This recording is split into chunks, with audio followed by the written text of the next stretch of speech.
امام الانبیاء خاتم النبیین صلی اللہ علیہ وسلم کی وفات حسرت آیات کے متعلق ہماری گفتگو چل رہی تھی کہ جناب نبی کریم صلی اللہ علیہ وسلم اپنے امی عائشہ فرماتی ہیں رضی اللہ تعالی عنہا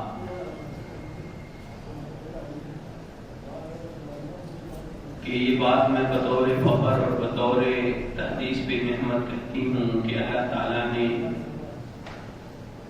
امام الانبیاء صلی اللہ علیہ وسلم کا آخری وقت آخری ایام میرا حجرہ میں اور آپ صلی اللہ علیہ وسلم کی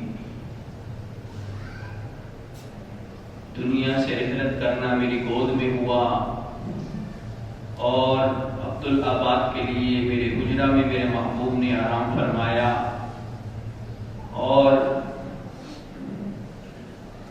آپ علیہ السلام میرا لعاب دہن جاتے ہوئے لے کر گئے، میرا جوٹھا اپنے منہ میں لے کر گئے۔ اس پر مجھے فخر ہے۔ امی عائشہ رضی اللہ تعالی عنہا فرماتی ہیں، وہ فرماتی ہیں کہ نبی کریم صلی اللہ علیہ وسلم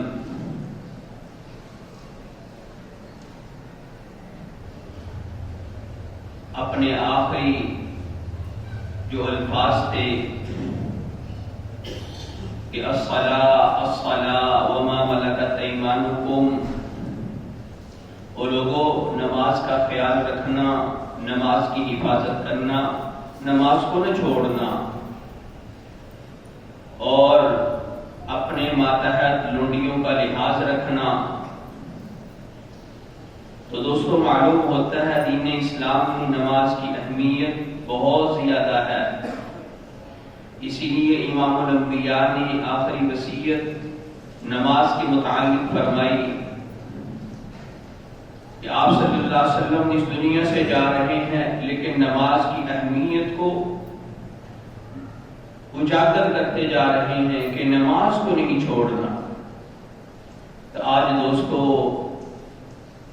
ہم خود ہی اپنے معاشرے میں دیکھ لیں، اپنے گھروں میں، اپنے ماحول میں دیکھ لیں کہ کتنے فیصد لوگ ہیں جو نماز کی اہمیت کو سمجھتے ہیں، کہ جن کے دلوں میں نماز کی اہمیت ہو اور نماز کو ادا کریں، نماز کو پڑھیں۔ آج دوستو اس کا دھیان ہی نہیں، لیکن میرے محبوب صلی اللہ علیہ وسلم اپنے آخری وقت جا رہے ہیں اور نماز کی تلقین کر رہی ہیں۔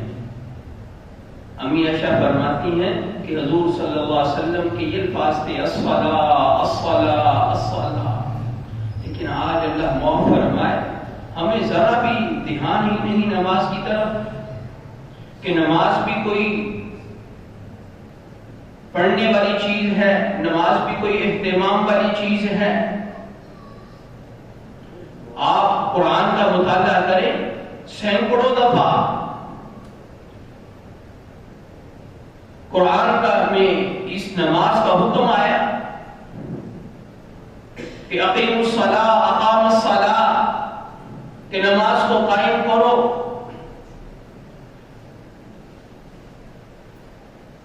کہ نماز کو اپنے اوقات میں پڑھو، کہ یہ نماز تمہیں برائی سے روکتی ہے۔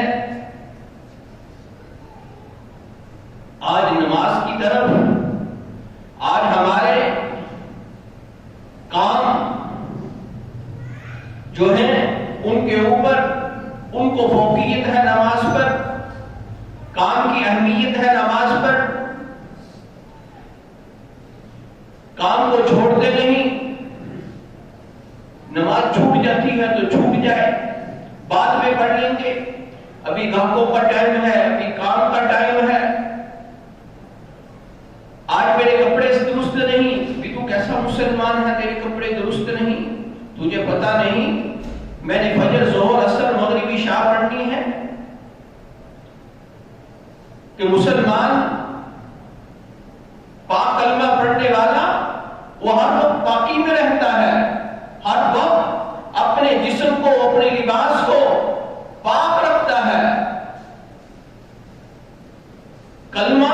انسان کو دوستو ساری قدورتوں سے پاک کر دیتا ہے.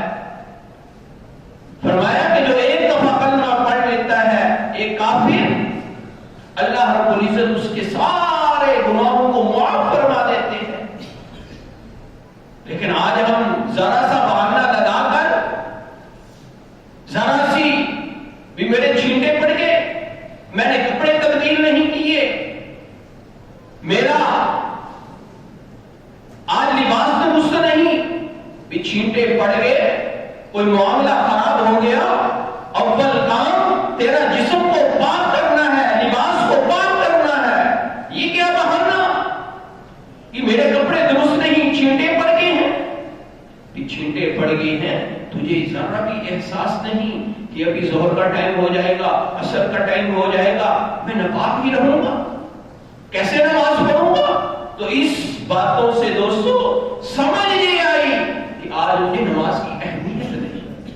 نماز کی اہمیت ہوتی تو مجھے پتا ہوتا کہ نماز کے جو قیودات ہیں، نماز کا جو اہتمام کی چیزیں ہیں، اس کو میں ہر وقت رکھوں اپنے پاس، کہ جیسے ہی نماز کا ٹائم ہو، حدیث میں آتا ہے کہ انسان کو کہ ہر وقت باوضو رہنا چاہیے، کہ نہ جانے کہ انسان کہیں ایسی جگہ موجود ہو کہ جہاں پانی نہ میسر ہو اور نماز کا وقت ہو جائے، نماز قضا ہو جائے، اس کو نماز چھوڑنی پڑے. اس لیے مسلمان ہر وقت باوضو رہتا ہے. اور حدیث میں آتا ہے کہ انسان جب رات کو بھی سوئے تو باوضو سوئے، وضو کر کر سونا چاہیے. رات کو بھی، دن تو پھر دن ہے، رات کو بھی باوضو سونا چاہیے. اس کی اپنی فضیلتیں ہیں. ہمارا خلال عبداللہ کے در یتیم جناب نبی کریم صلی اللہ علیہ وسلم اپنی ساری زندگی نماز کے اوپر لگائے رکھا، ہر ایک کو کہ نماز کو نہیں چھوڑ رہا. لیکن آج امت اتنی غافل ہو چکی، کسی بھی ان کے کاموں کے حصوں میں نماز کوئی کام ہے ہی نہیں. ملازمت والا ملازمت کر رہا ہے، اس کے شیڈول میں نماز شامل نہیں.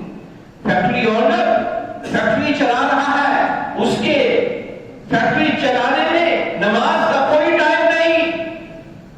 بلکہ جو ورکر نماز پڑھتے ہیں ان کو کہا جاتا ہے کہ جب چھٹی ہو اس وقت پڑھا کرو،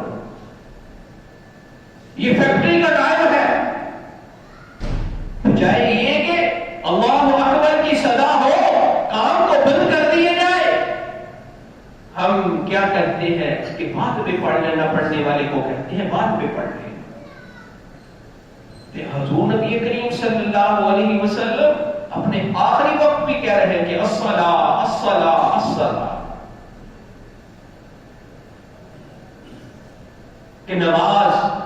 دوستو آج اسی وجہ سے مسلمان بدامنی کا، پریشانیوں کا، مصیبتوں کا، مشکلوں کا جو شکار ہے، اس کی وجہ صرف یہ ہے کہ ان کے کاموں میں نماز کوئی کام نہیں ہے. یہ کوئی فریضہ ہی نہیں ہے، اس کی کوئی اہمیت ہی نہیں ہے، بلکہ یوں کہہ لو کہ یہ ویلے لوگوں کا کام ہے. جو فارغ ہے نا، اب بوڑھا ہو گیا ہے، بابا اب یہ مسجد میں جائے نماز پڑھے، اب نہ وہ سجدے پہ قادر، نہ رکوع پہ قادر، نہ قیام پہ قادر، نہ اب وہ حافظہ کام کرتا ہے کہ 2 رکعت والی 3 پڑھ لی، 4 والی 3 پڑھ لی، 2 پڑھ لی. عبادت تو جوانی کا کام ہے. نمازیں لمبے لمبے رکوع کرنا، قیام کرنا، سجدے کرنا، لمبے لمبے قعدے کرنا، یہ تو جوانی کا کام ہے. بڑھاپے میں اتنی ہمت، اتنی طاقت کہاں سے ملتی ہے کہ انسان یہ کام کر لے؟ جس وقت عبادت کا ٹائم ہے اس وقت مجھے کاروبار سے فرصت نہیں، اس وقت مجھے ملازمت سے فرصت نہیں، اس وقت میں دنیا کے دھندوں میں لگا ہوں. صبح شام دن اور رات ایسے ہی گزارے جا رہا ہوں. کتنے دوستوں دکھ کی بات ہے.